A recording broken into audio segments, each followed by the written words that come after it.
सहस्त्रों वर्षों से देवी पार्वती तप पर स्थित हैं और ये दुष्ट इनका तप भंग करना चाहता है। इन असुरों की संख्या अधिक होने के कारण इन्हें रोकना भी मेरे लिए एक परीक्षा ही है।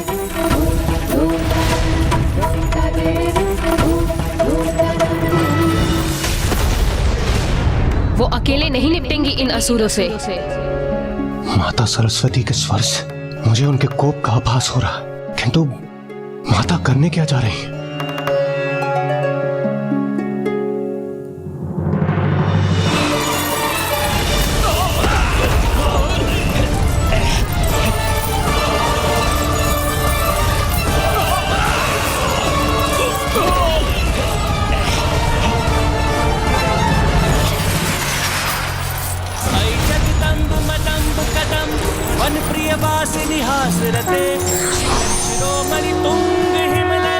प्रणाम देवी सरस्वती।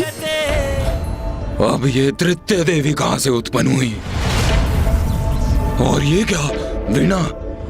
ये देवी संगीत वादन करने जा रही है।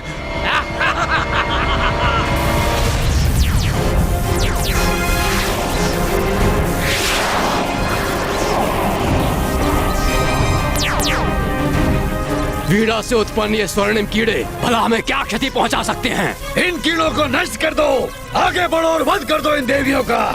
हेलो!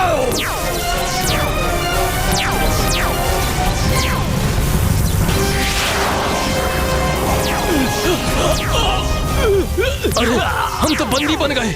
इन स्वर्णिम कीड़ों ने हमें बंदी बना लिया। मुक्त करो हमें, मुक्त करो हमें।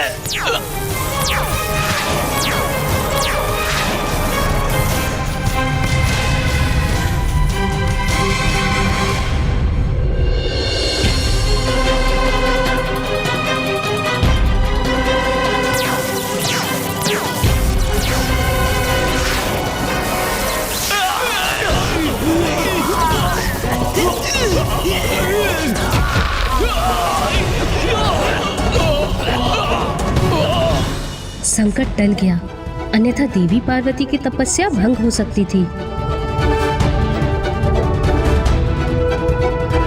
इतने विचित्र किंतु इतने प्रभावशाली अस्त्र शस्त्र मैंने पूर्व कभी नहीं देखे।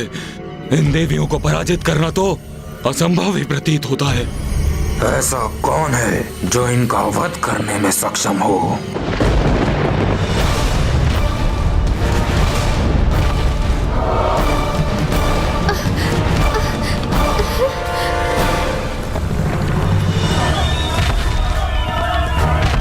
अब कौन आ रहा है यहाँ, जिसके पश्चात से ये भूमि कंपित हो रही है?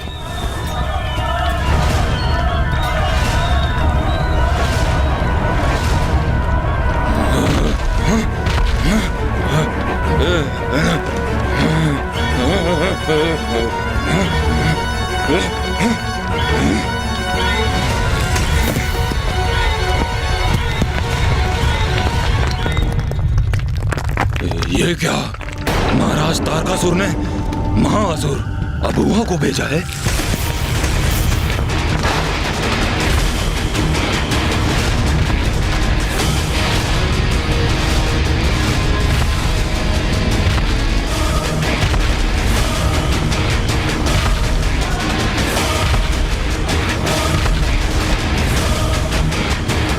ये तो इस पर्वत की ओर आ रहा है जहां मैं स्थित हूं, और इस पर्वत को पार करके ये देवी आदि शक्ति तक पहुंच सकता है।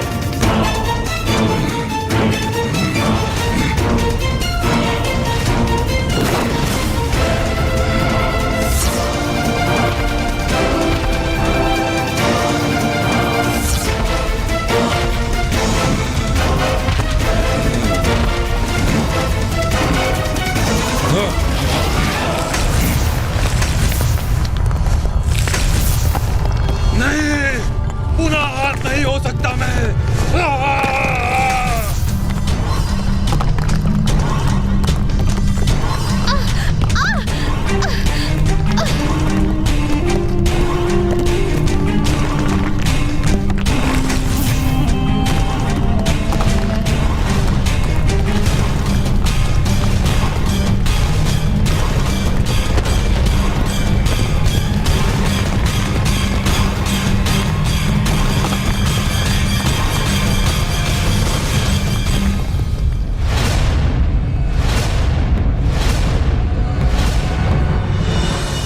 महान असुर है। माता लक्ष्मी और माता सरस्वती तो उड़ते असुरों से निपट रही हैं। अभी एक और नवीन असुर उत्पन्न हो गए। मुझे भय है कहीं असुर माता की तपस्या न भंग कर दे। यदि देवी पार्वती अपनी तपस्या से उठने के लिए विवश हुई तो वो महादेव की परीक्षा में कभी सफल नहीं हो पाएंगी।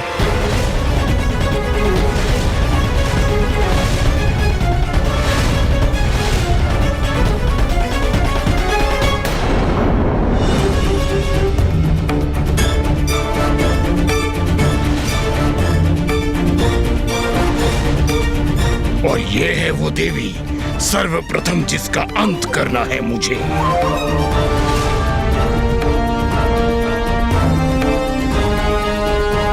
तो ये सब हो रहा है यहाँ देवियों,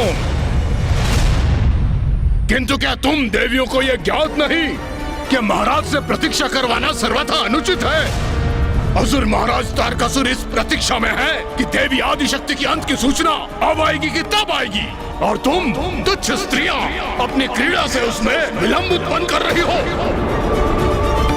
किंतु कोई बात नहीं, अभुआ यहाँ प्रस्तुत है, और जो धैर्य धारण कर प्रतीक्षा करते हैं उन्हें उसका उचित फल भी प्राप्त होता है।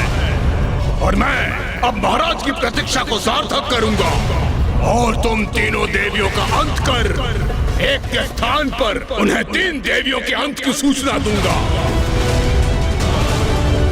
एक अन्य विचार आया है मेरे मन में, क्यों ना मैं इस संपूर्ण सृष्टि का ही विनाश कर दूं, क्योंकि जब सृष्टि ही शेष नहीं रहेगी तो सदा के लिए तुम तीनों देवियों का भी अंत हो जाएगा।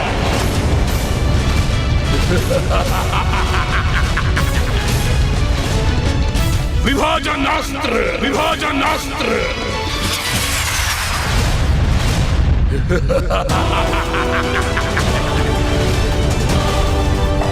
ये कौन सा अस्त्र है ब्रह्मदेव?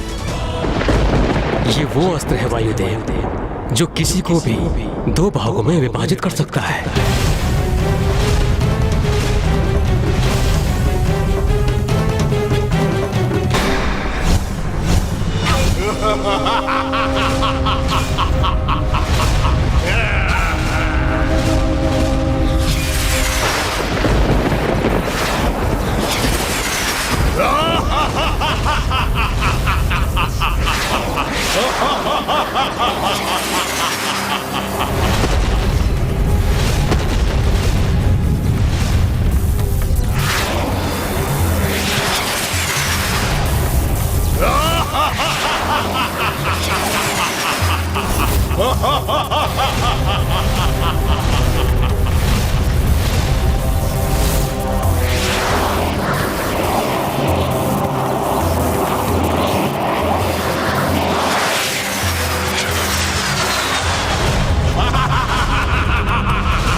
माता का तप भंग हो गया।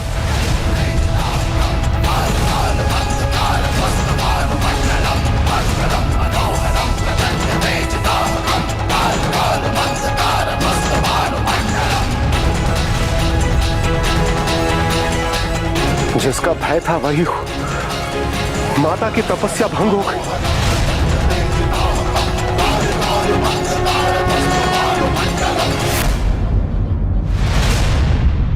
प्रकृति के साथ हिंसा करने का दुस्साहस कैसे किया तुमने?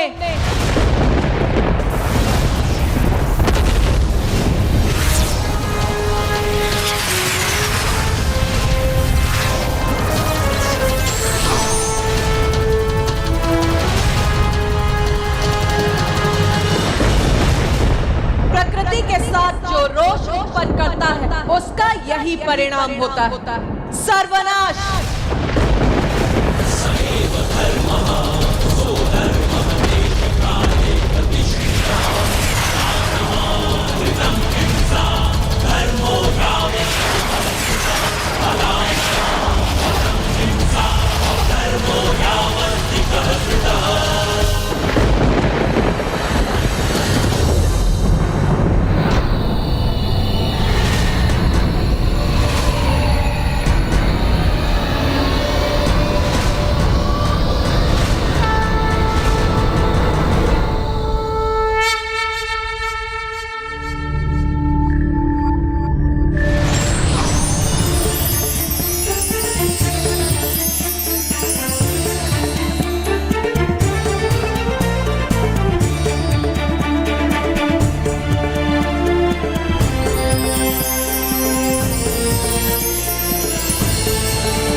देवी आदिशक्ति, अच्छा है, अब युद्ध का आनंद आएगा।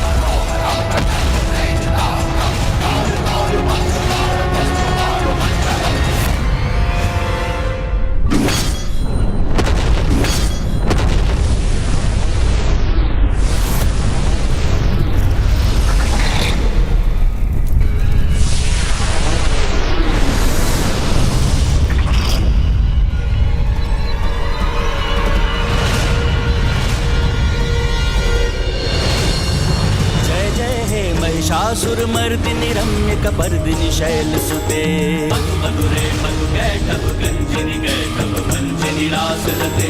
जय जय हे महिषासुरमर्दिनि रम्य कपर्दिनि शैलसुते। जय जय हे महिषासुरमर्दिनि रम्य कपर्दिनि शैलसुते। जय जय हे महिषासुरमर्दिनि रम्य कपर्दिनि शैलसुते। जय जय हे महिषासुरमर्दिनि रम्य कपर्दिनि शैलसुते। माता पार्वती ने असुरों का तो वध कर दिया, किंतु उनकी तपस्या भंग हो गई। माता अपने तप से उठ गई, तो अब वो महादेव को कैसे प्रसन्न कर सकती थी? तो क्या तारकासुर अपने मंतव्य में सफल हुआ?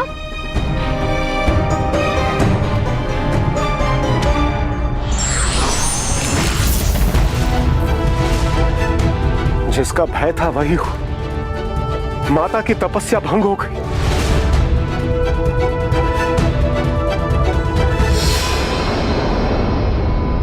माता तो अपने स्थान से उठी ही नहीं थी।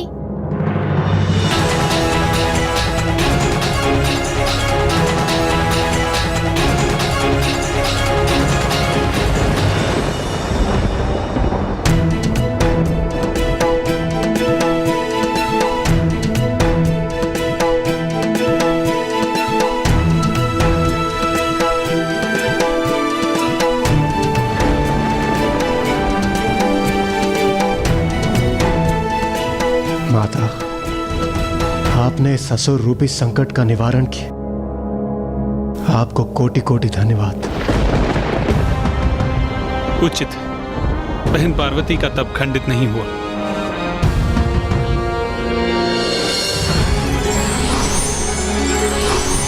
ये है माता आदिशक्ति की लीला। माता पार्वती का तप भंग भी नहीं हुआ और असुर सेना का सर्वनाश भी हो गया, किंतु माता पार्वती का तप अभी संपन्न नहीं हुआ था, अर्थात महादेव की परीक्षा में वो अभी भी सफल नहीं हुई थी। और इस अवधि में देवता और भी अशक्त हो रहे थे और उन सभी के मन में एक ही प्रश्न उमड़ रहा था। ब्रह्मदेव, महादेव कब तक इस प्रकार माता पार्वती की परीक्षा लेते रहेंगे? हाँ नाथ, 30 सहस्त्र वर्षों से देवी पार्वती की इतने कठोर तपस्या का फल अब उन्हें प्राप्त होना ही चाहिए। हाँ प्रिय, आप सर्वथा उचित कहती हैं, किंतु ज्ञात नहीं महादेव इतनी प्रतीक्षा क्यों करवा रहे हैं।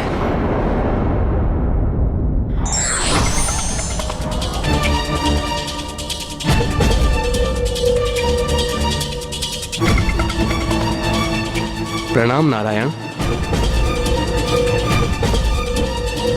देवराजेंद्र, अब और विलंब उचित नहीं। अब समय आ गया है कि आप सभी देवता एकत्रित होकर महादेव के समक्ष प्रस्तुत हों और उनसे विनती करें कि वो देवी पार्वती की परीक्षा संपन्न करें। उचित है नारायण।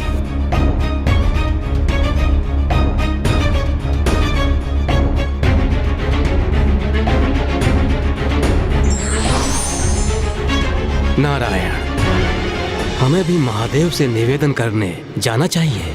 नहीं ब्रह्मदेव, आपको जाना तो है, किंतु महादेव के समक्ष नहीं, अपितु कहीं और एक अत्यंत महत्वपूर्ण कार्य करने। आपको तारकासुर के समक्ष जाना है और उसे कार्य करने के लिए तैयार करना है। तारकासुर? ये आप क्या कह रहे हैं नारायण? मैं जाऊं तारकासुर के निकट? किंतु क्यों? क्यों ब्रह्मदेव?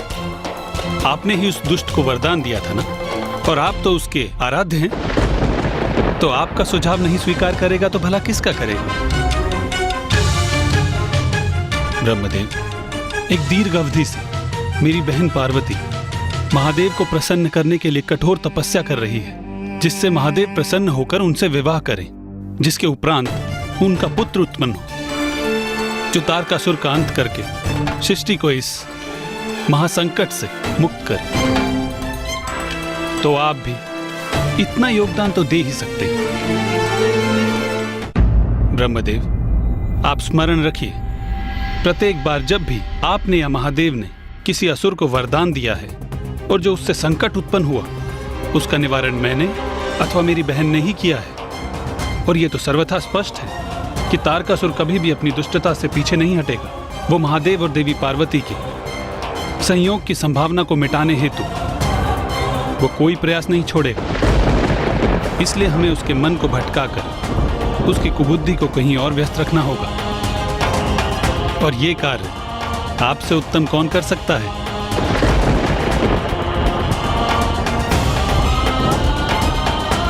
माता पार्वती को और कितने कष्ट सहने हो। नहीं इंद्रदेव, पार्वती की परीक्षा अभी पूर्ण नहीं हुई है। प्रभु, कोई तो राह दिखाई।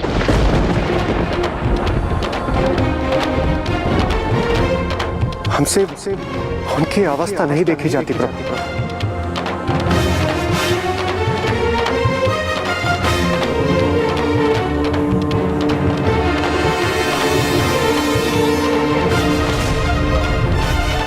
तो अब क्या करने जा रहे थे महादेव? माता पार्वती की एक और परीक्षा। एक और परीक्षा? अपार कष्ट सहकर भी व्यक्ति स्वयं को किसी बड़े उद्देश्य के लिए ही तैयार करता है। अर्थात माता सती ने महादेव को अपार स्नेह दिया, किंतु उनके प्रेम में हठ का भी समावेश था। और माता पार्वती को भी महादेव से प्रेम था, किंतु क्या उनका प्रेम हठ, ईर्ष्या, क्रोध, अहंकार आदि मानवीय संवेदनाओं से ऊपर था? अब इसकी परीक्षा महादेव लेने वाले थे। महादेव परीक्षा लेने वाले थे, परंतु कैसे गुणेश जी? ओम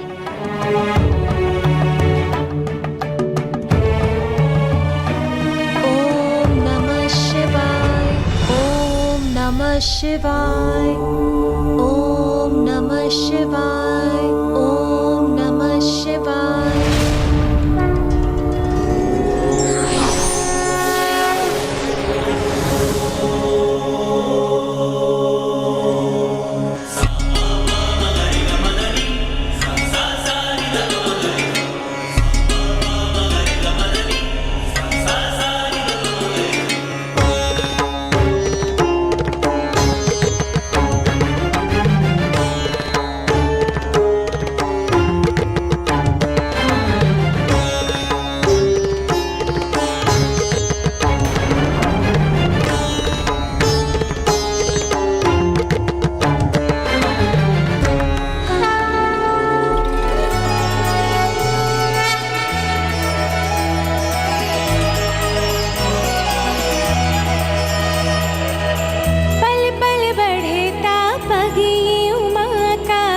शिव से करने चली मिला, अनुपम ये संयोग अनोखा, होगा अब ये पुनर्मिला। व्याकुल हृदय और नैना, पार्वती शिव मिलेंगे आज, होगा मंगल पल वो लौकिक, पार्वती शिव मिलेंगे आज, पार्वती शिव मिलेंगे।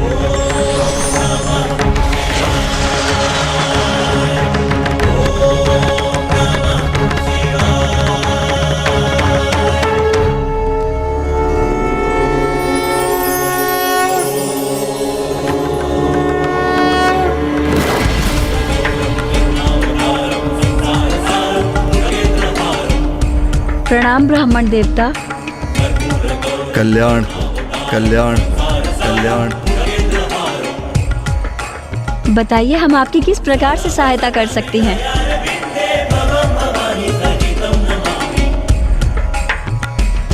मैं तो एक साधारण ब्राह्मण हूँ जो इस मार्ग से जा रहा था और मुझे एक अद्भुत तेज का आभास हुआ। ऐसा तेज जो एक कठोर तपस्या के बाद ही उत्पन्न हो सकता है। उत्सुकतावश मैं इस ओर खींचा चलाया। आपका अनुमान सर्वथा उचित है ब्राह्मण देवता। महाराज हिमावन की पुत्री देवी पार्वती यहाँ अपना तप कर रही हैं।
महाराज हिमावन की अति सुंदर पुत्री एक राजकुमारी इतनी युवावस्था में इस वन में कठोर तपस्या कर रही है। भला क्यों? आपके पिताश्री तो अत्यंत संपन्न हैं, धनवान हैं, हिमालय पर्वत के राजा हैं। आपकी सभी इच्छाओं को क्षण भर में पूर्ण कर सकते हैं।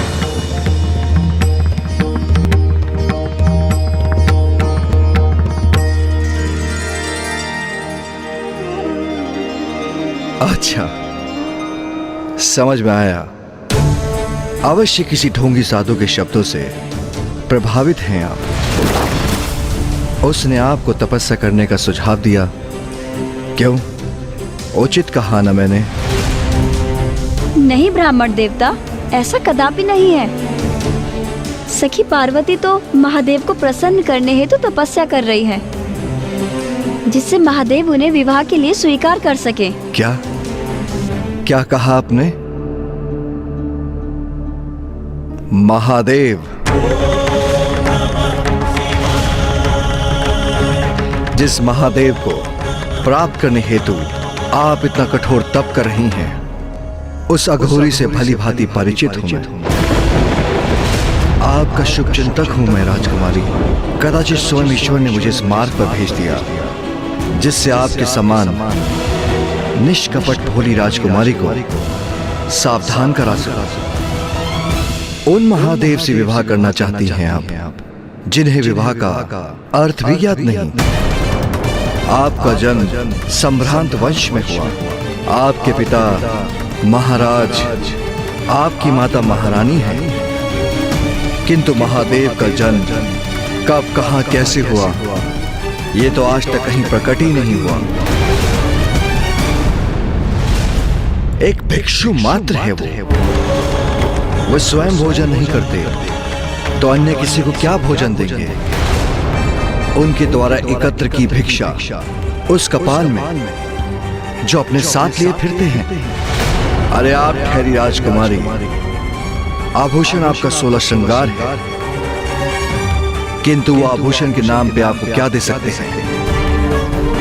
अपने कंठ का सर्प, आपकी मांग सिंदूर के स्थान पर भस्म से सुशोभित करेंगे और राजभवन के स्थान पर आपको कठोर शिलाओं और गुफा वाले कैलाश पर भी रखेंगे।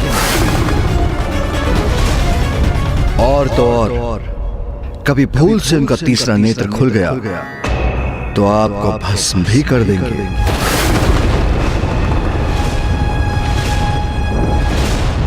उस अघोरी से आपके इस तथाकथित विवाह के उपरांत क्या वो आपके साथ कैलाश में भी रहेंगे अथवा आपको ही उनके साथ शमशानवासी बनना होगा?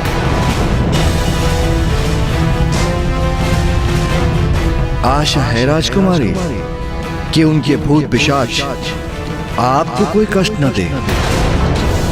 और सुना तो ये भी है कि वो सदा ही खोए रहते हैं, वर्षों तक ध्यान में लीन रहते हैं।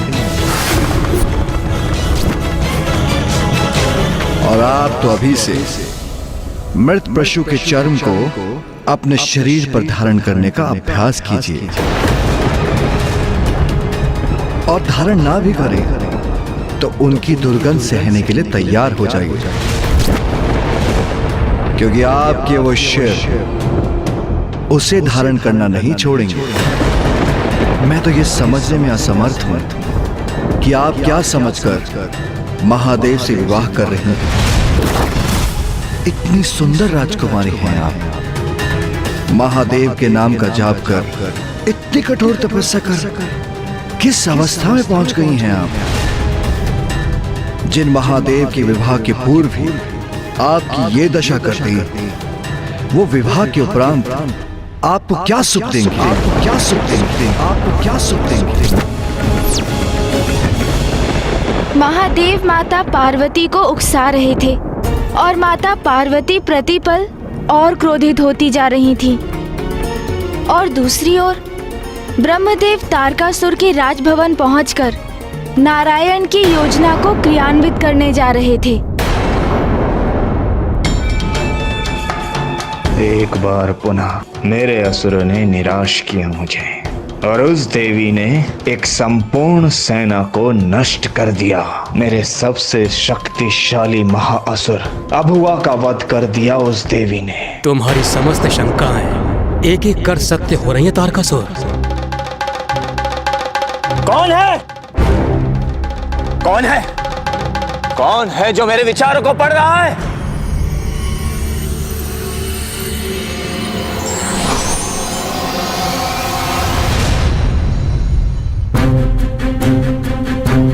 प्रणाम ब्रह्मदेव।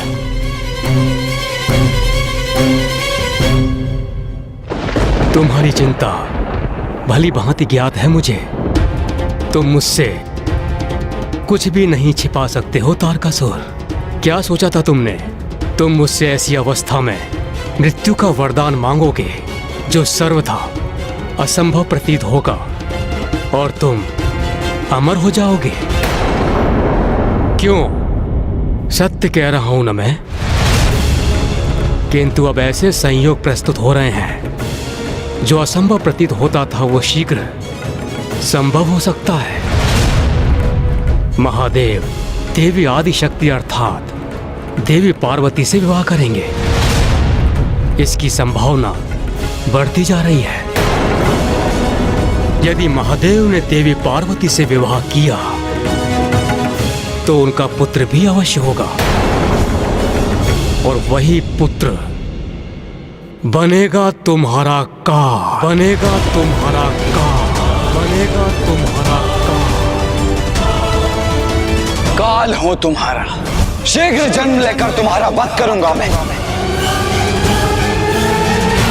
किंतु मैं अपने सबसे बड़े और महान भक्त के साथ ऐसा कदापि नहीं होने दूंगा। इसलिए इस बार मैंने हस्तक्षेप करने का निर्णय लिया है। एक और ब्रह्मदेव जहाँ तारकासुर को अपनी योजना में उलझा रहे थे, वहीं महादेव द्वारा ली जाने वाली परीक्षा माता के लिए और कठोर होती जा रही थी।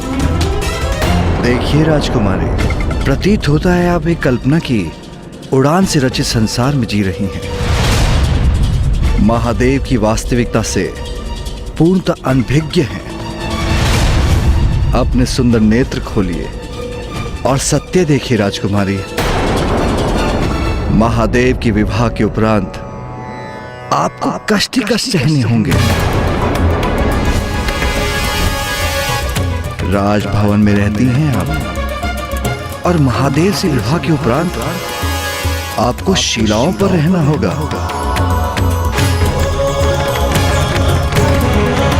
इतने सुंदर रथों पर आरूढ़ होती हैं आप, और महादेव का वाहन क्या है? वो वृद्ध बैल।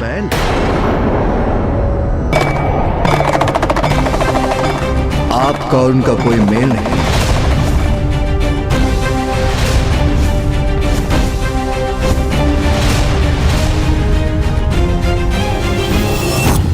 बार बार नारायण आदि शक्ति मेरे असुरों को दिए वरदान का तोड़ जो ढूंढ लेते हैं।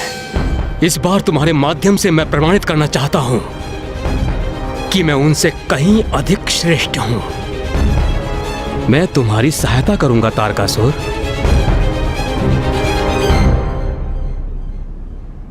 स्मरण रहे तारकासुर, आदि शक्ति हैं वो, कोई साधारण देवी नहीं जिनसे तुम सरलता से निपट लोगे। क्या करूं मैं? आप ही मुझे बताइए। स्वयं को सुदृढ़ और सशक्त करो वत्स। अर्थात? एक ऐसी माया नगरी का निर्माण करो जो तुम्हारा स्वयं का स्थान हो, जो तुम्हारा नगर और राजभवन हो। जब महादेव का पुत्र उत्पन्न होगा, इसके उपरांत वो इस नगर में प्रवेश करने का प्रयास करे तो ये पूरा नगर जाल बनकर अपने में फंसा ले। इस तरह महादेव के पुत्र का अंत हो। किंतु प्रभु, मुझे माया नगरी का कोई ज्ञान नहीं। उसकी चिंता मत करो पुत्र, वो विद्या मैं तुम्हें प्रदान करूंगा।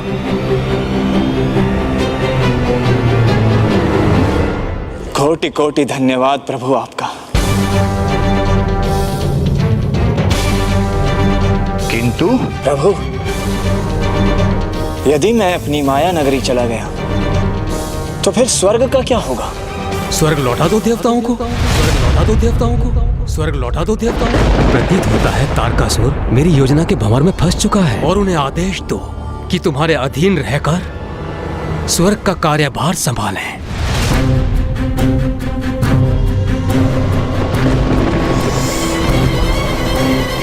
तो उस अवस्था में मुझे ये वरदान दीजिए प्रभु कि मैं अपनी कल्पना से बढ़कर उस नगर का निर्माण कर सकूं जहां मेरा ही विधान स्थापित हो, और जब तक मैं वहां स्थित रहूं संपूर्ण त्रिलोक मेरे अधीन रहे।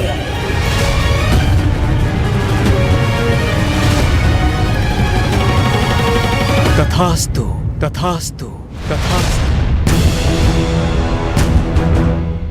धन्यवाद प्रभु।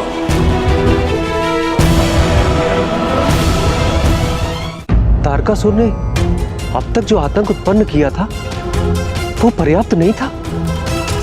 जो ब्रह्मदेव ने उसे एक और वरदान प्रदान कर दिया। महाराज, इस वरदान के पीछे ब्रह्मदेव और नारायण की एक द्विपक्षीय रणनीति थी। प्रथम कि देवता स्वर्ग पर अपना अधिकार पुनः स्थापित कर सके, और द्वितीय कि तारकासुर अपने नगर के निर्माण में व्यस्त हो जाए, उसका मन भटका रहे, जिससे देवताओं को कुछ और अवकाश प्राप्त हो, जिस अवधि में महादेव और माता पार्वती का विवाह भी संपन्न हो जाए। किंतु विवाह के लिए तो सर्वप्रथम माता पार्वती को महादेव की परीक्षा में सफल होना होगा ना? हाँ माता, आप सर्वथा उचित कह रही हैं। किंतु अभी कैसी परीक्षा ले रहे थे महादेव कि माता का क्रोध उनके चरम पर ही पहुंच रहा था।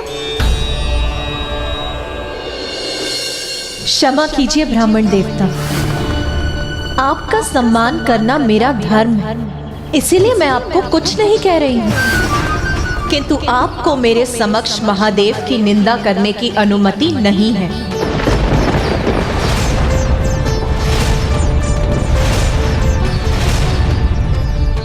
ओह, समझा। महादेव ही आपके क्रोध का कारण है। किंतु ये तो होना ही था, क्योंकि क्या कल्पना की थी और क्या सत्य प्रस्तुत हुआ। इतनी कठोर तपस्या व्यर्थ हो गई आपकी। किंतु आप चिंता मत करें राजकुमारी, अच्छे मन से किया गया कर्म कभी व्यर्थ नहीं जाता। महादेव नहीं तो मैं आपके समक्ष।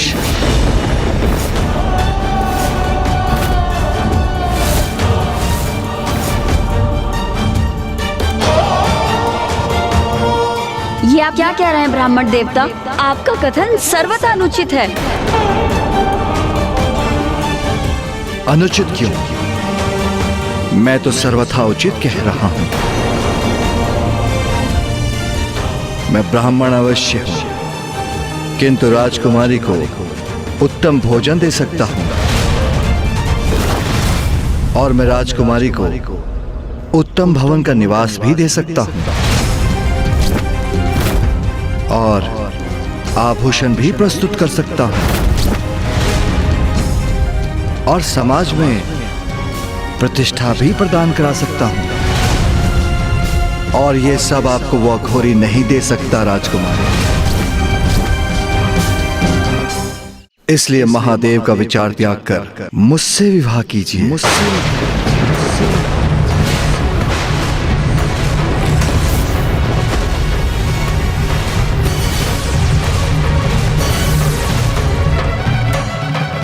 ब्राह्मण देवता, ब्राह्मण देवता, ब्राह्मण देवता, इतना दुस्साहस आपका!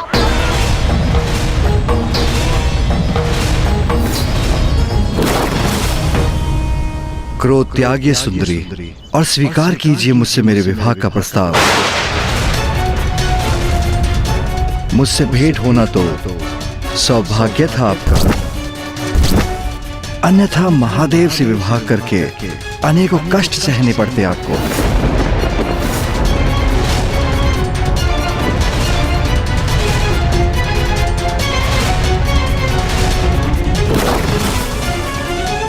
तो कहिए, विवाह करेंगी ना मुझसे? विवाह करेंगी ना मुझसे?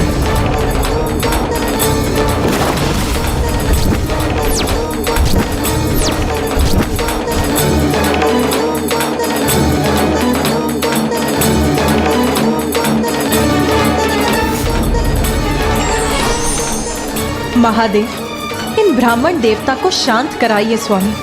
इनके अनुचित शब्द मेरे हृदय को बेध रहे हैं। मुझे ज्ञात है पार्वती, ये तुम्हारे लिए कष्टदायी होगा, किंतु ये वो परीक्षा है जिसके द्वारा ही तुम स्वयं को सिद्ध कर सकती हो और ये परीक्षा तुम्हें देनी ही होगी। ब्राह्मण देवता इतनी दुष्टता कर पार्वती को क्यों उकसा रहे हैं? कहीं पार्वती ने इन ब्राह्मण देवता पर अपना क्रोध व्यक्त कर दिया तो तपस्या के उपरांत कितना बड़ा अपराध हो जाएगा।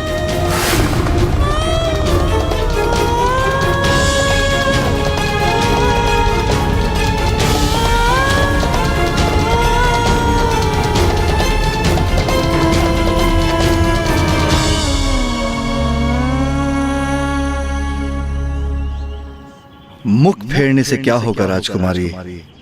मैं अपना उत्तर प्राप्त कर कर ही रहूंगा। महाज्ञानी ब्राह्मण हूं मैं। मेरी पत्नी बनकर मेरी सेवा करेंगे तो उद्धार हो जाएगा आपका।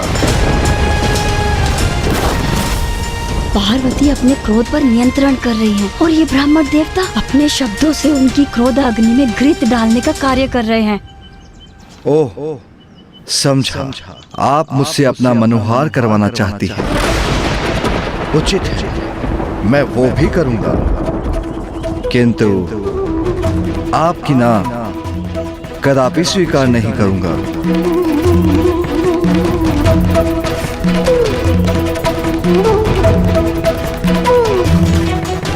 मैंने अपार सहनशीलता का परिचय दिया है, किंतु ऐसे अनुचित शब्द कब तक सहूंगी मैं?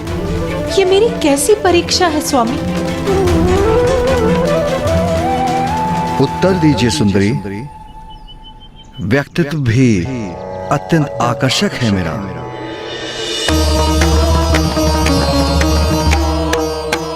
उन अघोर अघोरी महादेव और आपकी जोड़ी की तुलना में तो हम दोनों अनेकों गुण सुंदर दंपति होंगे। बस बस बस।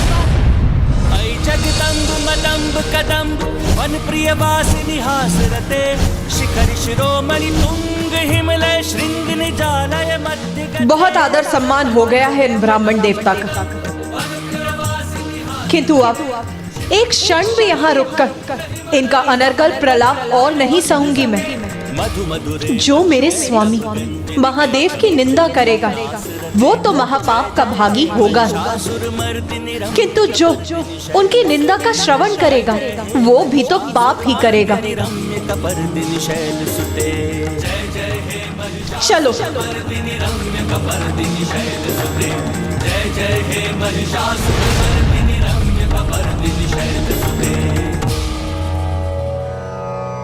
महादेव की परीक्षा ने तो माता को अत्यंत कुपित कर दिया और अब वो महादेव से दूर जा रही हैं। अब क्या होगा? अब माता का क्रोध शांत कैसे होगा? इतनी बड़ी भूल मत करो कन्या, मुझसे मुख फेर कर मत जाओ।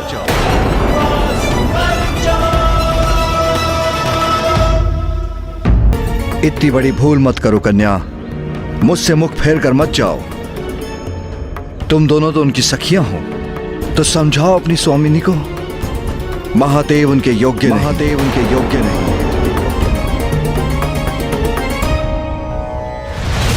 प्रतीत होता है ऐसे शांत नहीं होंगे अब आप। आपका उचित उपचार करेंगे हम। ये अचानक मेरे मन में बेचैनी कैसी?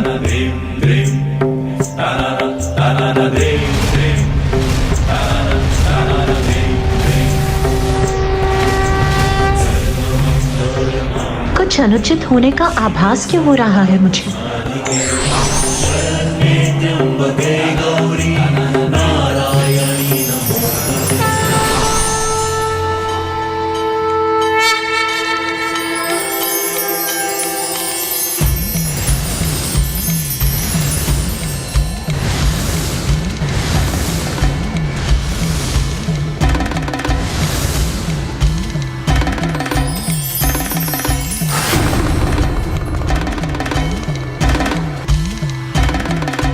प्रभु, चंद्र भी पूर्ण हो के माथे की शोभा, त्रिलोचन त्रिकाल की जग में लागे अलौकिक ये आभा। किसी दिव्य शक्ति का आभास क्यों हो रहा है मुझे, जिसने मेरे बढ़ते हुए पग को मत कर दिया है?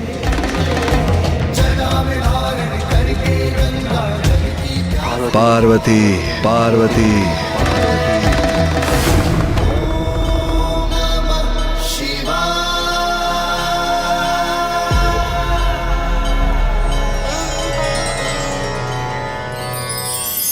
पार्वती, पुनः मुझे स्वयं से वंचित कर रही हो।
पार्वती, अपने अश्रुओं को कभी भूमि पर मत गिरने दो।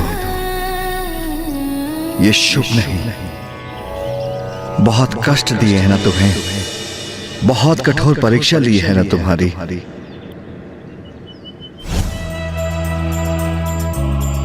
प्रिय, अपने अश्रुओं को कभी भूमि पर मत गिरने दे, ये शुभ नहीं। स्वामी, आपको पाने के लिए तो मैं अनेकों बार ऐसी परीक्षा और तपस्या का सामना करने के लिए प्रस्तुत।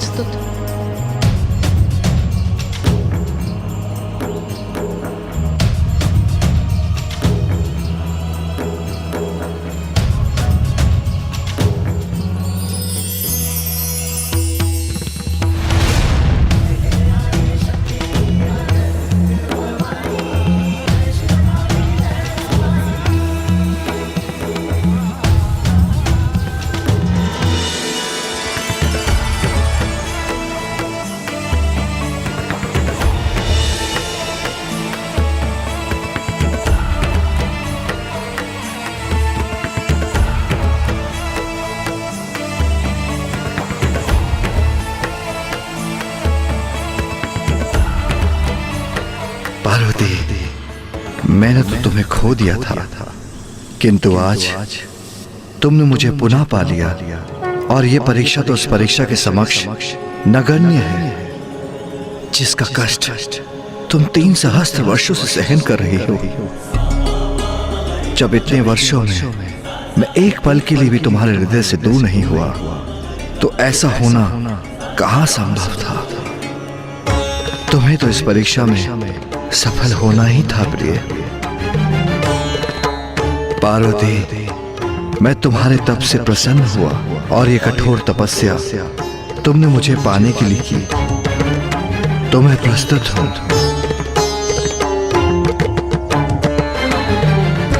तो आओ, अब हम अपना विवाह संपन्न कर लें।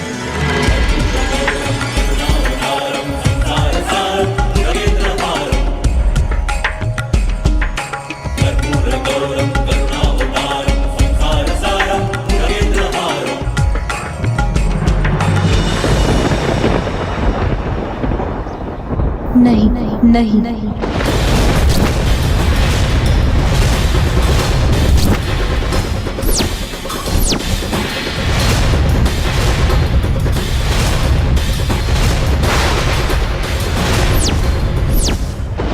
माता पार्वती ने महादेव का प्रस्ताव अस्वीकार कर दिया, किंतु क्यों?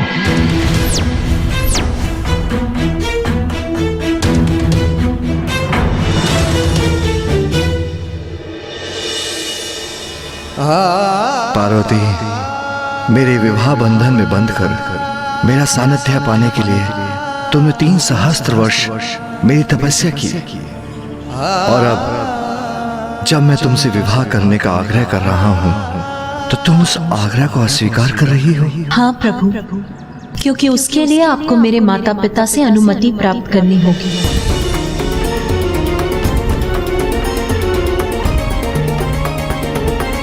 तुम आदि शक्ति हो, स्वयं प्रकृति हो। मैं निर्गुण हूं, निराकार हूं। अपने भक्तों की भलाई के लिए हम आकार धारण करते हैं, जिससे शक्ति और शिव का संयोग बना रहे। तो फिर इस दिव्य घटना हेतु मुझे किसी की अनुमति की भला क्या आवश्यकता?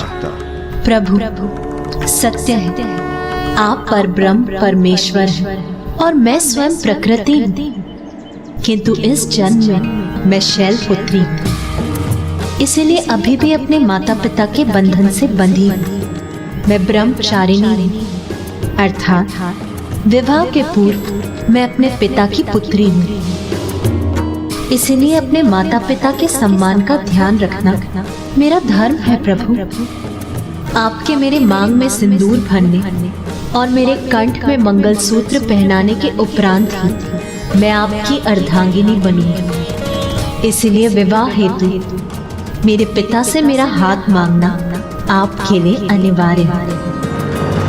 उनकी अनुमति के बिना मैं आपसे विवाह करने में असमर्थ हूँ।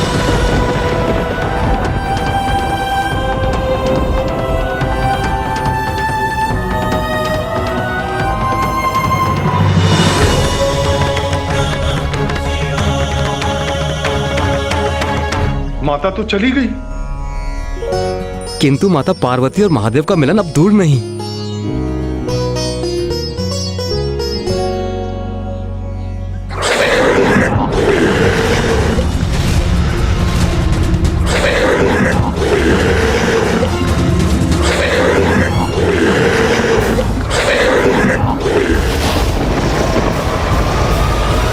कौन हो तुम? भट्टासुर, संदेश वाहक हूं तारकासुर का, और आप सभी को इसे क्षण स्वर्ग में पहुंचने का आदेश दिया जाता है। इंद्रदेव, यह अवश्य उस तारकासुर की कोई चाल है। तुम्हारे महाराज तारकासुर ने स्वर्ग पर अनुचित अधिकार अवश्य स्थापित किया है, किंतु स्मरण रहे, वो हमारा राजा नहीं है। जाओ, जाकर कह दो उससे हम कदापि नहीं आएंगे। महाराज का निमंत्रण तो अस्वीकार कर सकते हैं आप, किंतु ब्रह्मदेव का आमंत्रण भी ठुकराएंगे आप देवराज? ब्रह्मदेव स्वर्ग में महाराज तारकासुर का मार्गदर्शन कर रहे हैं, और उनका आदेश है कि आप सभी देवता इसे क्षण स्वर्ग में प्रस्तुत हों।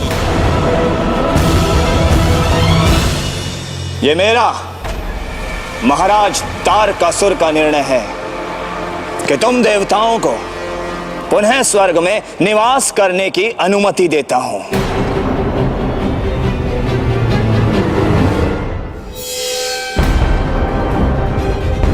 ओह, तो इसमें अवश्य ही कोई ब्रह्मदेव की योजना निहित है। तारकासुर, आप तो महान हैं, आप अत्यंत उदार हैं। हाँ। उदार तो मैं हूं, किंतु स्मरण रहे, तुम मेरे अधीन हो और मेरे राज्य की देखभाल करने के लिए नियुक्त किए जा रहे हो। ये भ्रम मत पालना कि पुनः देवराज के पद पर स्थित हो गए हो तुम। हाँ हाँ तारकासुर, आप आश्वस्त रहे। हाँ वत्स तारकासुर, उचित निर्णय लिया है तुमने। यहाँ का दायित्व देवताओं को सौंपकर इन तुच्छ कार्यों के लिए तुम्हें अपनी ऊर्जा व्यर्थ करने की आवश्यकता नहीं है। उचित कह रहे हैं आप ब्रह्मदेव, ये तुच्छ कार्य तो देवता ही करेंगे,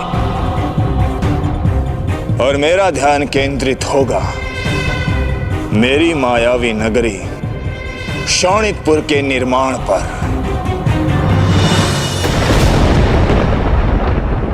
जिसका कल आज मेरी एवं मेरे असुर वीरों की प्रतीक्षा कर रहा है, जहां अब हमें जाना ही होगा।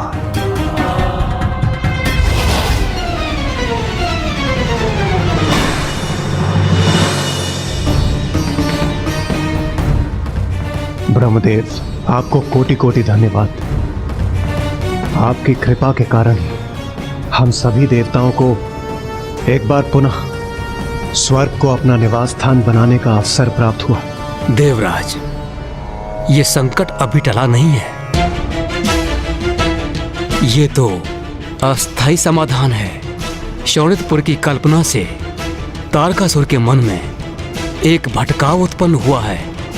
इसका स्थायी समाधान तो महादेव और देवी पार्वती के विवाह के उपरांत उनके दिव्य संयोग से होने वाले पुत्र से ही होगा, होने वाले पुत्र से ही होगा, होने वाले पुत्र से ही होगा।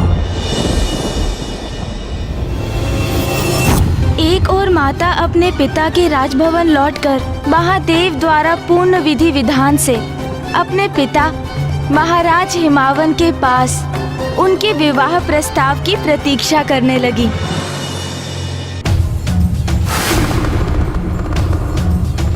और दूसरी ओर वहां कैलाश में समस्त देवता बड़े ही सहज भाव से महादेव के पास ये विनम्र निवेदन लेकर पहुंचे कि वो महाराज हिमावन के पास माता पार्वती से अपने विवाह का प्रस्ताव भेजे। महादेव कृपा कर और विलंब मत कीजिए। हाँ महादेव, देवी पार्वती अपने पिता के वहाँ लौटकर प्रतिदिन प्रतिपल इसी प्रतीक्षा में होंगी कि आप कब उन्हें वहाँ लेने के लिए पहुँचेंगे।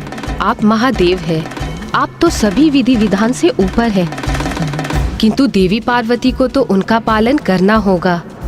आपके विवाह के पूर्व उन्हें कुछ नियम निभाने होंगे। आपको विवाह हेतु उनके माता पिता से देवी पार्वती का हाथ मांगना ही होगा। शिव और शक्ति के संयोग में अब विलंब नहीं होना चाहिए, किंतु मैं स्वयं जाऊं, उनके पिता से उनका हाथ मांगू?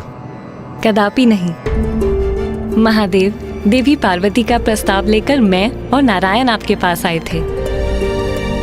इसी तरह आपकी ओर से भी किसी को प्रस्ताव लेकर उनके माता पिता के समक्ष प्रस्तुत होना होगा। माता लक्ष्मी के सुझाव अनुसार महादेव की ओर से उनके विवाह का प्रस्ताव लेकर सप्त ऋषि, ऋषि वशिष्ठ और उनकी पत्नी देवी अरुंधति वहां पहुंच गए। शैलराज, हम आपकी कन्या देवी पार्वती के लिए एक अत्यंत शुभ प्रस्ताव लेकर उपस्थित हुए हैं।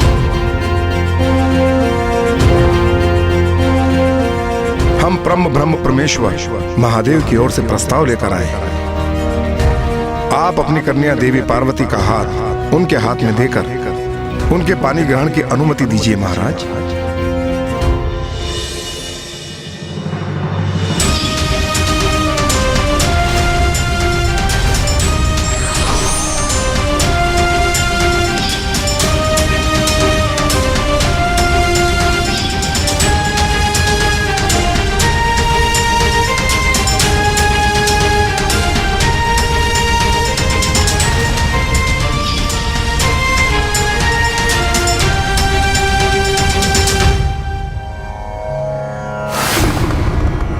सप्तऋषि अभी तक लौटे नहीं, उन्हें आने में इतना विलंब क्यों हो रहा है? नारायण, मेरे विवाह का प्रस्ताव आपको लेकर जाना चाहिए था, क्योंकि आपके शब्दों का सम्मोहन सभी को अपने वश में कर लेता है। आप पार्वती के माता पिता से मिलते तो सहज ही विवाह का प्रस्ताव मान लेते। क्षमा कीजिएगा महादेव, देवी पार्वती मेरी बहन है, उनके विवाह का प्रस्ताव लेकर आपके पास आना मेरा कर्तव्य था, किंतु आपके विवाह का प्रस्ताव लेकर उनके पास जाना मेरे लिए उचित नहीं होगा, क्योंकि मैं तो वधू पक्ष से हूं ना। किंतु आप चिंता क्यों कर रहे हैं महादेव? कहीं आपको यह संशय तो नहीं हो रहा कि आपके भावी ससुराल पक्ष वाले आपका प्रस्ताव अस्वीकार तो नहीं कर देंगे? महादेव,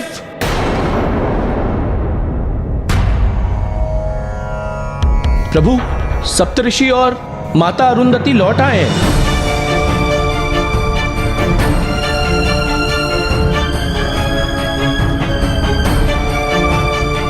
ऋषि वशिष्ठ, सब कुशल मंगल हो गया ना? आप सब लोग शांत क्यों हैं? क्या हुआ? कहीं महादेव और देवी पार्वती के विवाह में कोई अवरोध तो उत्पन्न नहीं हुआ ना?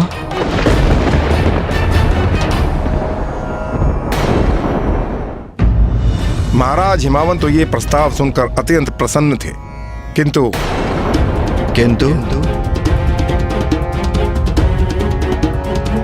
किंतु माता मैना प्रसन्न नहीं थी। ऋषि वशिष्ठ, मैं अभी आई ऋषिवर।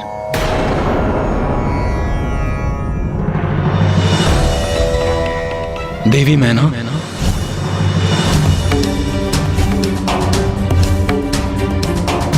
तो क्या देवी मैना ने इस विवाह प्रस्ताव को अस्वीकार कर दिया? नाथ, आपको तो भली भांति ज्ञात है, उसने तप करने का हठ किया तो मैंने हृदय कठोर कर उसे जाने दिया, किंतु अब जब वो इतने दीर्घ समय के उपरांत लौटी है तो इतनी शीघ्र स्वयं से दूर जाने की अनुमति सुख उसे कैसे दे दूं? देवी मैना, हमारी पुत्री पार्वती ने इतना कठोर तप किया है और अब उसका उचित परिणाम हमारे समक्ष है और उसे हमें स्वीकार करना ही होगा। पुत्री मैना, महाराज हिमावन,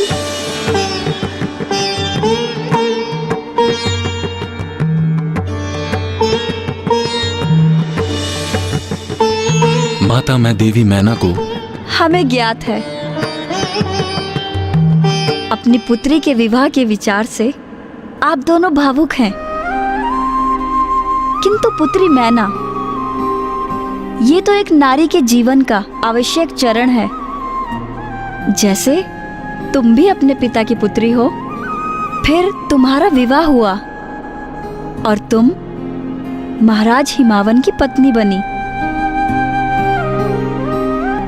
अपने माता पिता का साथ त्याग कर आप महाराज हिमावन के साथ यहाँ हिमालय पर्वत में अपनी गृहस्थी संभाली। ये तो एक ना एक दिन होना ही है ना? हाँ देवी मैना, माता उचित कह रही हैं और हमें यह भी नहीं भूलना चाहिए कि तुमने हमारी पुत्री पार्वती को एक विशेष प्रयोजन हेतु जन्म दिया है और उसकी नियति उसकी प्रतीक्षा कर रही है।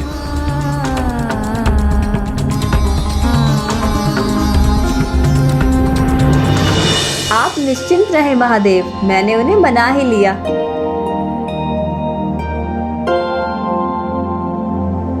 मैंने कहा था ना, मेरी पुत्रवधू अरुंधति का जाना लाभप्रद हुआ। उसने स्थिति को संभाल लिया। तो महादेव, फिर प्रतीक्षा किस बात की? अब तो आप बारात ले जाने के लिए तैयारी कीजिए। महादेव, अब विलंब अनुचित है। महाराज हिमावन और माता मैना कन्यादान करने के लिए आतुर हैं। मेरे प्रभु का विवाह होने वाला है। हर हर महादेव।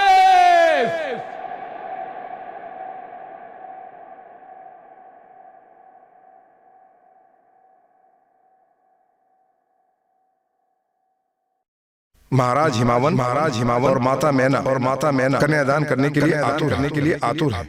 महाराज हिमावन और माता मैना कन्यादान करने के लिए आतुर हैं। महाराज हिमावन और माता मैना कन्यादान करने के लिए आतुर हैं। रुकिए आप सभी, शांत हो जाइए। यदि महाराज हिमावन ने कन्यादान किया तो बहुत बड़ा अनर्थ हो जाएगा।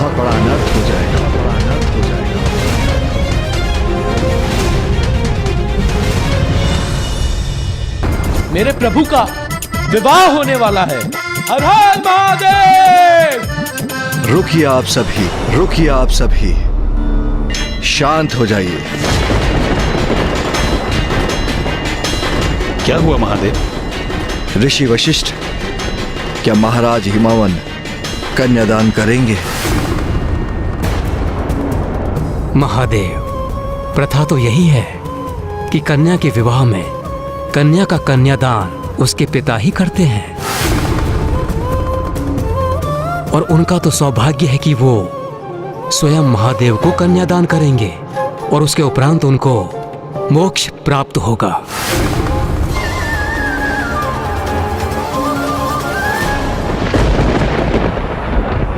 किंतु मैं कुछ भी समझने में असमर्थ हूं। क्या हुआ? आप सभी की चिंता का कारण क्या है? महाराज हिमावन और देवी मैना ने यदि महादेव को कन्यादान किया तो उसके पुण्य के प्रताप से उन्हें उसी पल मोक्ष प्राप्त हो जाएगा और यदि ऐसा हुआ तो संसार से हिमालय अदृश्य हो जाएगा और हिमालय तो संसार की तपोस्थली है। यदि वो अदृश्य हो गया तो सब ऋषि मुनि कहां तप करेंगे?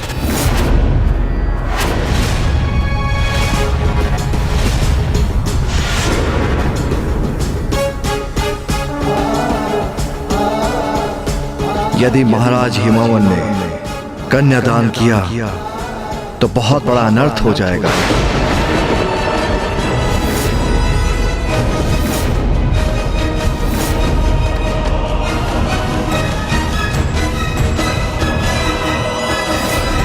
ये एक अत्यंत विचित्र और विकट परिस्थिति उत्पन्न हो गई।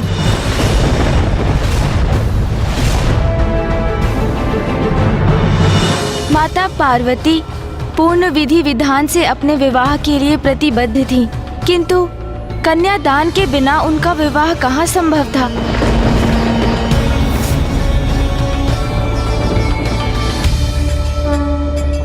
ये कैसे असमंजस की स्थिति उत्पन्न हो गई थी ब्राह्मण देवता? अब तो सब कुशल होना चाहिए था ना? इतनी कठोर तपस्या की थी माता ने, जब उसका सुफल प्राप्त करने का समय आया तो उनके मनोरथ में एक और विघ्न आ गया। तो क्या इस उलझन को सुलझाने का कोई उपाय नहीं था?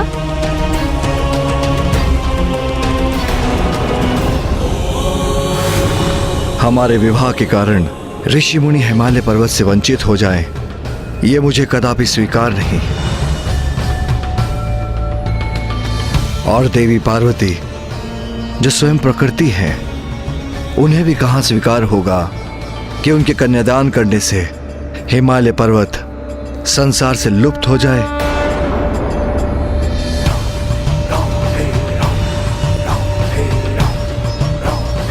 महादेव, कन्यादान विवाह के विधि का मुख्य भाग है, जो कन्या के लिए अपने पिता का आशीर्वाद तो है ही, किंतु उसके अपने जीवन में एक महत्वपूर्ण परिवर्तन का सूचक भी, क्योंकि कन्यादान से कन्या पुत्री की भूमिका के साथ अर्धांगिनी की भूमिका को भी अपनाती है।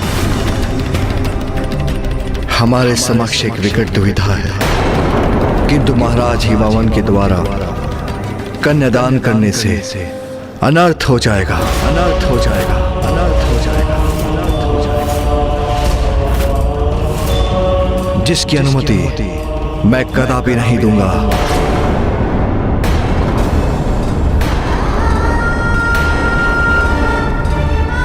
ऋषिवर, इस समस्या का फिर क्या समाधान हो सकता है?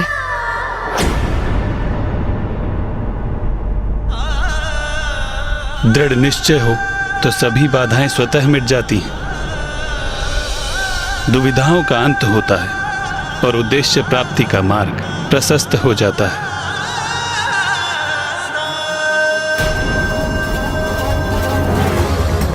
महादेव और देवी पार्वती का विवाह अवश्य होगा।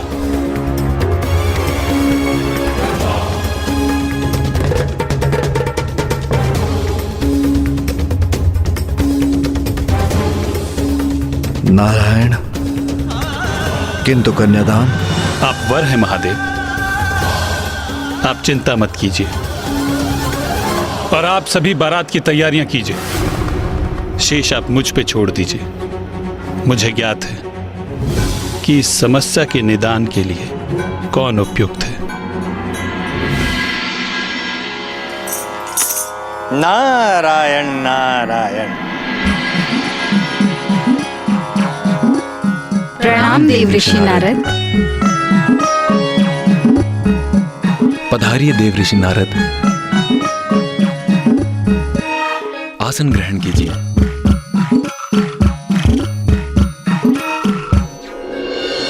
ग्रहण करने आसन नहीं हुआ है मेरा आगमन। सब कुशल मंगल तो है ना? नारायण नारायण। महारानी मैना, आपकी चिंता का नहीं कोई विशेष कारण। देवादिदेव महादेव और देवी पार्वती का अवश्य होगा लगन। महारानी मैना, अभी अभी मैं कैलाश से ही आ रहा हूं और वहां भी अत्यंत उत्साह है। सभी में और सभी उत्साहित होकर बारात की तैयारी कर रहे हैं बड़े उमंग से।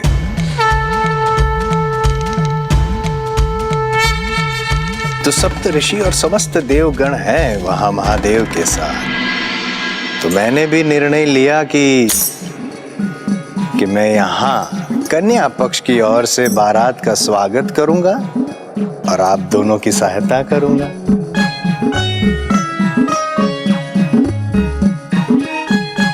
आपके शुभ विचार से हम कृतार्थ हुए देव ऋषि नारद। इस शुभ अवसर पर आप हमारे साथ हैं, ये हमारा परम सौभाग्य है। नारायण नारायण। माता मैना, देवी पार्वती तैयार हो चुकी है। चलिए देवर्षि नारद, मेरे साथ चलकर पुत्री पार्वती को आशीष देने की कृपा करें। अवश्य। आइए आइए।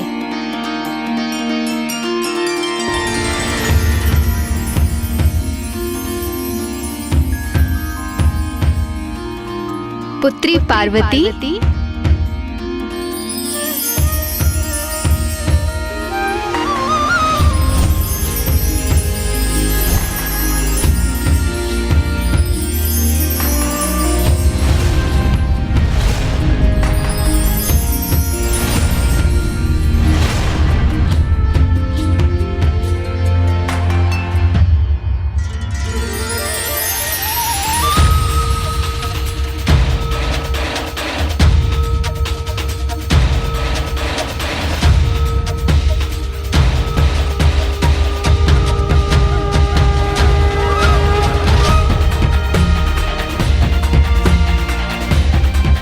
सुंदर, अति सुंदर, अद्भुत। पुत्री पार्वती, कितनी सुंदर लग रही हो तुम।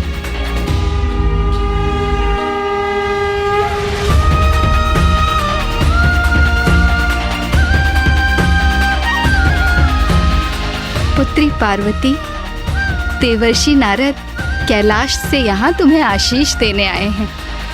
कैलाश से?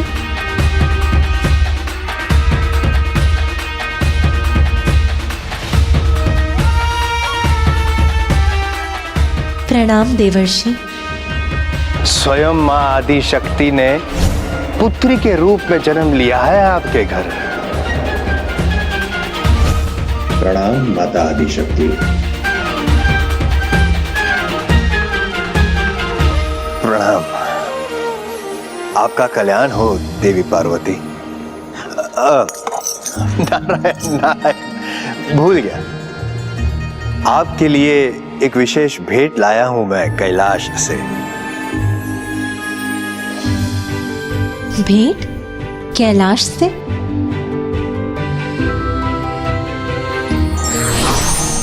विशेष रूप से मात्र आपके लिए, स्वीकार कीजिए।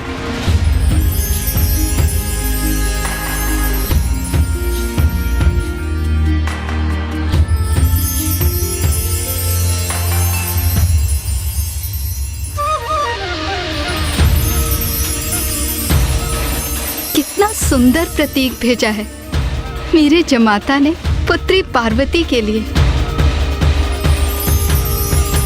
अपनी पुत्री के प्रति इतने अपार स्नेह का प्रतीक देखकर मेरा हृदय गदगद हो रहा है। अवश्य ही जमाता पुत्री पार्वती को सदैव सुखी रखेंगे, उपहारों की वर्षा कर देंगे उस पर।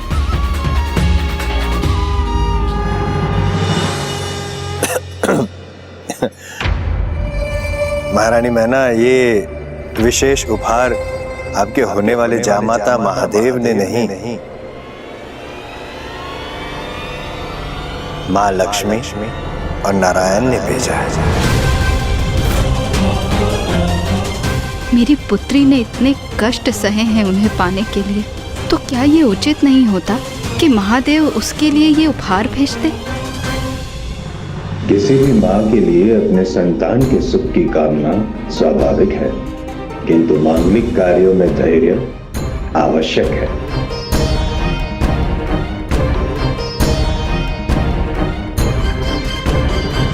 किंतु देव ऋषि योजना के अनुसार वहाँ पहुँचे थे ना ब्राह्मण देवता, फिर उसमें कुछ अनुचित कैसे हो सकता था? और क्या था देवर्षि नारद का विशेष प्रयोजन? देवर्षि नारद वहाँ क्या करने जा रहे थे? आपको इस प्रश्न का उत्तर पाने के लिए संपूर्ण कथा का श्रवण करना होगा महाराज। नारायण नारायण। एक नववधू के रूप में माता पार्वती की आभा अनुपम, अति सुंदर। महारानी मैं सोच रहा हूं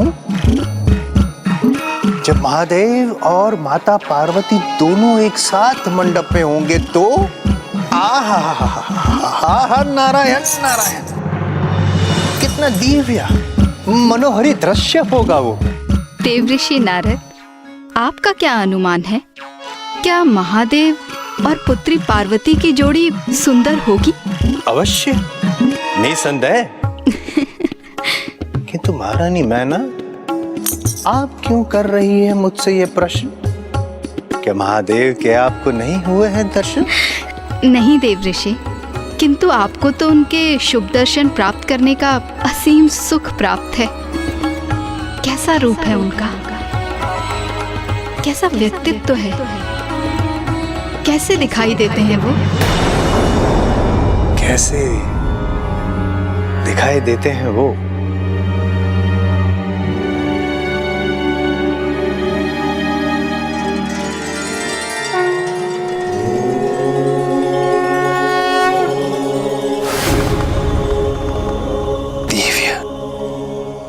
दिव्य है वे, दिव्यता की प्रतिमूर्ति है वे, जिनकी जटाओं को स्वयं चंद्र सुशोभित करते हैं, जिनका मस्तक चमकता है उनके दिव्य तेज से। नेत्रों की ऐसी पैनी दृष्टि है जो आत्मा में उतरकर अंतर के सभी रहस्य को ज्ञात कर लेती है।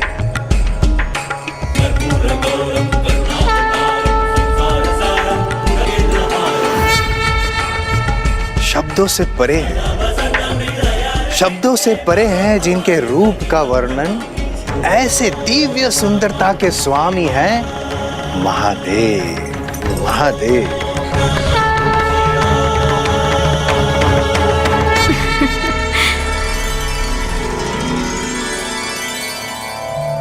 उनके समान दिव्य और सुदर्शन भला और कौन हो सकता है इस संसार में? महारानी मैना बारात द्वार पर पहुंच गई है।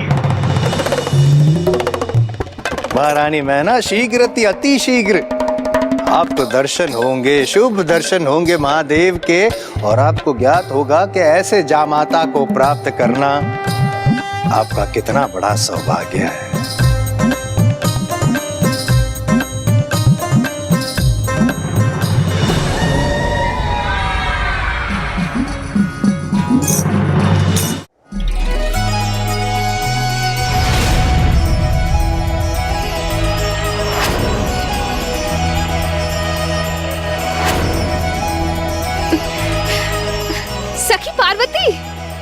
बारात आ गई है। पल पल बढ़ता पगी उमा का, शिव से करने चली मिलाप।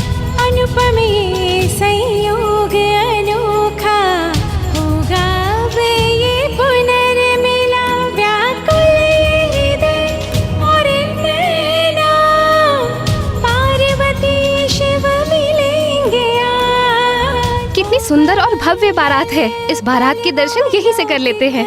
पार्वती शिव मिलेंगे आज, पार्वती शिव मिलेंगे आज।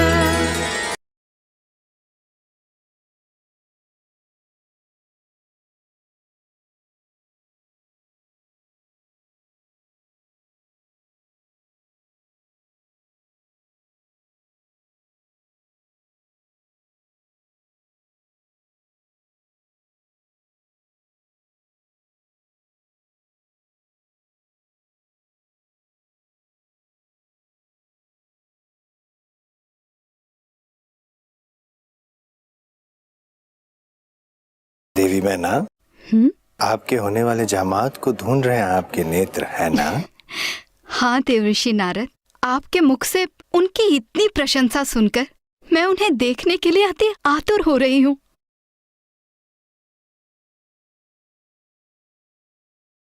बताइए ना देवऋषि, इस समूह में कहाँ हैं वे? बताइए ना देवऋषि। मेरे मुख से इतनी प्रशंसा सुनी है आपने आपके होने वाले जामाता की, तत्पश्चात भी आप मुझे पूछ रही हैं? जरा उधर देखिए, खुद ढूंढिए, पहचानिए। अवश्य देवऋषि।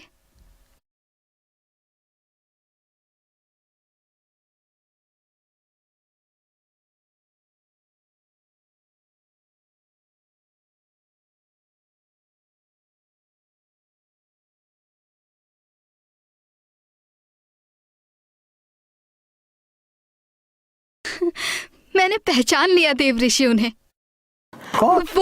वो देखिए देवऋषि, जो अत्यंत आकर्षक व्यक्तित्व के स्वामी हैं, जिनकी चाल इतने आत्मविश्वास से भरी है, जिनका मुख इतना सुंदर है, अवश्य वही महादेव होंगे, है ना?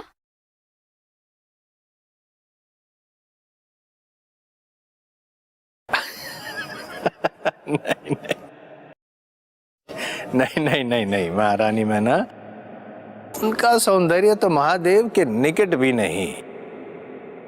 वे हंसराज हैं, गंधर्व के राजकुमार और महादेव के प्रिय भक्त। ओह,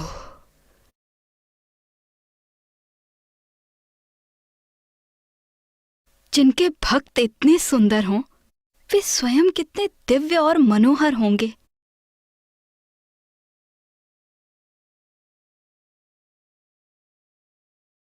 जिनकी जटाओं को स्वयं चंद्र सुशोभित करते हैं।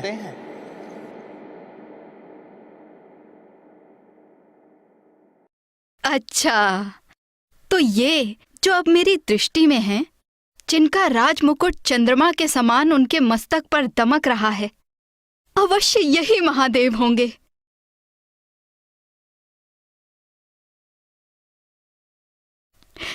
है ना?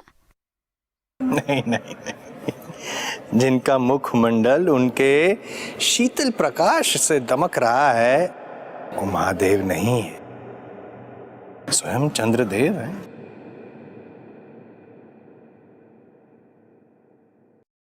कैसा अनुपम सौंदर्य है चंद्रदेव का, जो स्वयं मेरे होने वाले जामाता की जटाओं में सुशोभित हैं। तब तो महादेव अवश्य ही और भी सुंदर होंगे।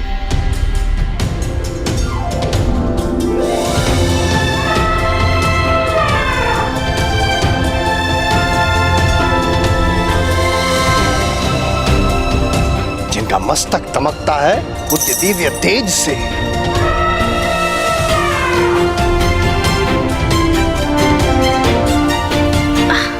तो क्या वो महादेव हैं जिनका अपार तेज सबसे अधिक मुखरित है?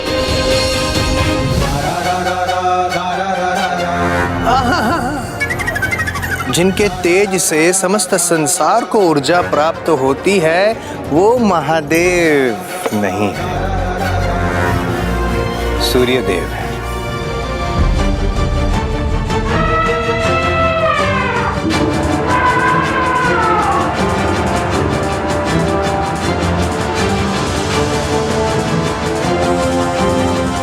अच्छा, तो अवश्य यही, जिनके व्यक्तित्व से ऐसा अनूठा आत्मविश्वास झलक रहा हो, अवश्य यही महादेव हो सकते हैं।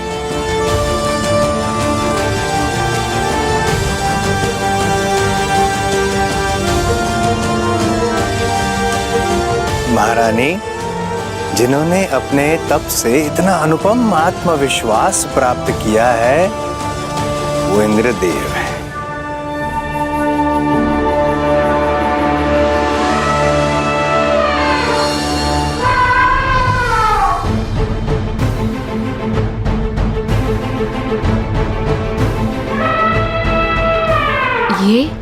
ये मैं क्या देख रही हूँ?